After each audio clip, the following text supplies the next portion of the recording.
వాళ్ళ హోదాకి వాళ్ళ అధికారాలకి భయపడి మిన్నకొన్న ప్రజలు కూడా విశాఖపట్నంలో జరుగుతున్న అసైన్మెంట్ ల్యాండ్ ఆక్రమణలకు సంబంధించి కుంభకోణానికి సంబంధించి వరుసగా మీడియాలో ఎంత సంచలనంగా మారుతుంది.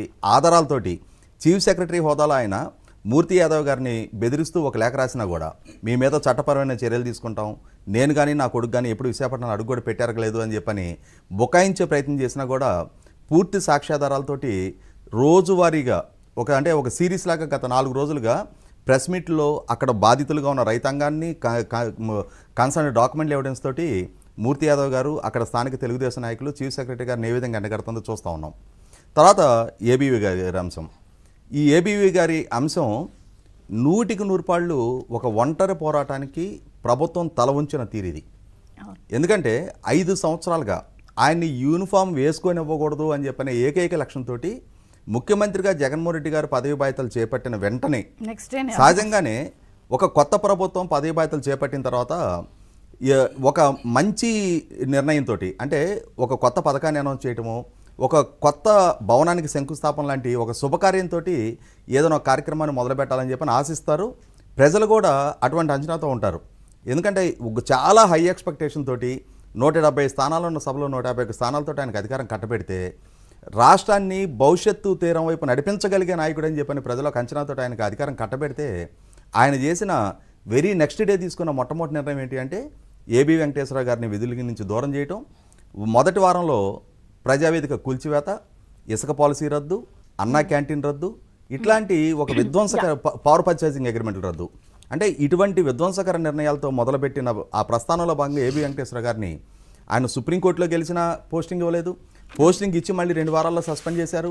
ఆ తర్వాత సెంట్రల్ అడ్మినిస్ట్రేటివ్ ట్రిబ్యునల్ మే 8వ తారీఖు రోజు ఒక స్పష్టమైన ఆదేశాలు ఇచ్చినా కూడా చీఫ్ సెక్రటరీ ఆధ్వర్యంలో మరొకసారి దాన్ని అడ్డుకునే ప్రయత్నం చేయటం, ఆ అడ్డుకునే ప్రయత్నం కూడా clear case of constitutional violation. ఎందుకంటే కోడ్ ఆఫ్ కాండక్ట్ అమల్లో ఉన్న సందర్భంగా ఏబీ వెంకటేశ్వర గారికి క్యాట్ ఇచ్చిన ఆదేశాలతో ఆయన చీఫ్ సెక్రటరీ గారికి దరఖాస్తు ఇచ్చిన తర్వాత దాన్ని ఎలక్షన్ కమిషన్కి పంపించాలి. ఇక్కడ పాలసీ డెసిషన్ తీసుకునే అధికారం లేని ముఖ్యమంత్రి గారికి ఫైల్ పంపించారు. అంటే ఒకటి చీఫ్ సెక్రటరీ తప్పు చేస్తే దాని మీద ఆ నోట్ ఫైల్ మీద రిమార్క్ రాసి ముఖ్యమంత్రి రెండో తప్పు చేశారు. ఎందుకంటే ఆయనకి అసలు పాలసీ డెసిషన్ తీసుకునే అధికారం లేదు, ఇప్పుడు కోడ్ ఆఫ్ కాండక్ట్ అమల్లో ఉంది. ఇట్లాంటి వైలేషన్స్కి పాల్పడుతున్న సందర్భంలో గౌరవ హైకోర్టు తీర్పు అంటే వారం రోజులు లేట్గా అయినా సరే తీర్పు అనుకూలంగా వచ్చిన తర్వాత ఒక కాంటుబట్టి సిచ్యువేషన్లో ప్రభుత్వం తలొగ్గి ఏబీ వెంకటేశ్వర గారికి నియామక ఉత్తర్వులు ఇవ్వటం అనేది ఖచ్చితంగా ఒక ఆహ్వానించదగ్గ పరిణామం. అంటే ఏ లక్ష్యంతో అయితే ఆయన సస్పెన్షన్ పీరియడ్లోనే రిటైర్మెంట్ చేయించాలని చెప్పని ప్రయత్నం చేశారో ఆ ప్రయత్నం నుంచి వెనకడిగేసినట్టు అయింది. అన్నిటికన్నా ముఖ్యంగా సజ్జల రామకృష్ణారెడ్డి ఇప్పటి వరకు ఒక రాజ్యాంగేతర శక్తిలాగా, ఎందుకంటే ఇదే సజ్జల రామకృష్ణారెడ్డి సెప్టెంబర్ 9వ తారీఖు చంద్రబాబు నాయుడు గారు అరెస్ట్ అయిన తర్వాత ఆ రోజు లోకేష్ భీమవరంలో పోలీసులతోటి ఒక ఆర్గ్యుమెంట్లో ఇన్వాల్వ్ అయ్యాడు అని చెప్పని ప్రెస్ మీట్ పెట్టి ఇతను మాకున్న బలము బలగంతో తండ్రి కొడుకుని భూస్థాపితం చేస్తామని చెప్పని స్టేట్మెంట్ ఇచ్చాడు. మరి ఈరోజు ఇతని మీద కేసు నమోదైంది. పరిస్థితులు పరిణామాలు ఎప్పుడు ఒకే రకంగా ఉండవు. మనకి గ్రామాల్లో ఒక నానుడు ఉంది, ఎప్పుడు ఒకే ఇంటి మీద వెన్నెల ఉండదు, ఒకే ఇంటి మీద చీకటి ఉండదు.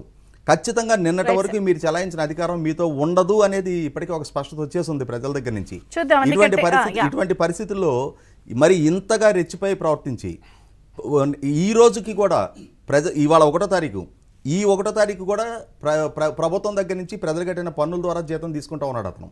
కానీ తాను ఒక ప్రభుత్వం నుంచి జీతం తీసుకుంటున్న సలహాదారు అనే అంశాన్ని విస్మరించి వైసీపీ పార్టీలో అతనికి ప్రధాన కార్యదర్శిగా ఒక పదవి ఉంది, ఆ పదవికే న్యాయం చేస్తా ఇష్టారీతన చెలరేగిపోయిన సజ్జల రామకృష్ణారెడ్డి నేను బియాండ్ కాన్స్టిట్యూషన్ అనుకుంటా ఉన్నాడు ఇప్పటిదాకా.